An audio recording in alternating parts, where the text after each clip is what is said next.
Introducing Dean's 1959 Fairlane 4-door.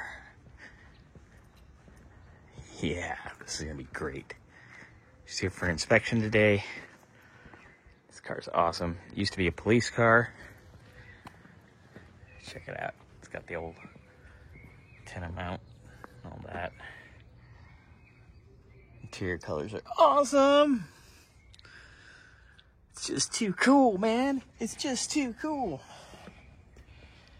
But Dean's actually been working on this quite a bit. He did plugs and wires. He actually did a compression test. And I mean, everything's pretty close. Cylinder five was a skosh low, but good enough.